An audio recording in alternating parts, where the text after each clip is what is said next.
There are scholars also only specified in fara'id. Fara'id means on inheritance. Different fields. Okay, different fields. So there's scholars who are more specified in usul al-fiqh. What is usul al-fiqh? The science of fiqh, the principles of fiqh. For example, there is an ayah and hadith.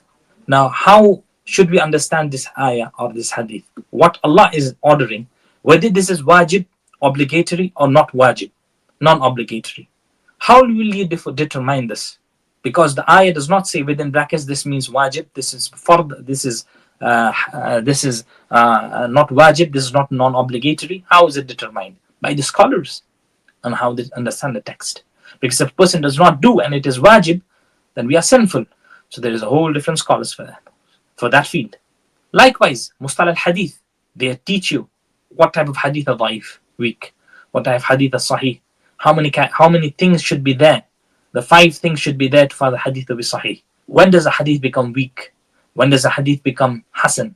When does a hadith becomes munkar? Something matruk. When it does it become? Everything is taught in Mustalah al-Hadith, the science of hadith. All of these things has been preserved by the scholars by generations after generations.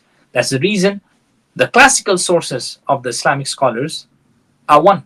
Sahih Bukhari, Sahih Muslim, Sunan Ibn Majah of Ahl Sunnah, Al-Mughni by Ibn Qudama, Asma' Rijal, the same books, Al-Tahdhib, Al-Tafsir Al-Tabari, Ibn Kathir, Alusi. These are classical sources to which we go to. Al-La'lakai in Aqidah, and so on and so forth. Al-Khalq al-Af'al al-Ibadah of Imam al-Bukhari. These are all classical scholarship products which we all of us return to, whether it be Hanafi or Shafi or Maliki and Hanbali or Athari, Salafi, Ash'ari. Everybody goes back to the same. Why? Because the text has been preserved and they explains. And these scholars, what did they do? They guide the community by how do they guide? They guide to the akhirah. The scholars, what they do? They guide us to the akhirah. They fear Allah subhanahu wa ta'ala and they will say, see, do this and do not do that. In the place of the Anbiya, when they were alive, what did they do? Rasulullah sallallahu alaihi wasallam says, Al-ulama'u warathatul anbiya. Ulama are the inheritance and the scholars are the inheritance of the prophets. The prophets, we do not have anyone who comes after Muhammad sallallahu alaihi wasallam. Anyone who says that the prophets who are going to come and they use all types of nonsense words. They say Dhilli Nabi, like the Ahmadis and the Qadianis. They are kafir. Why? Because they say that there is a Mirza Ghulam who is a prophet after Muhammad sallallahu alaihi wasallam, and this silsila was not going to stop. And they call him the Messiah as well as the prophet.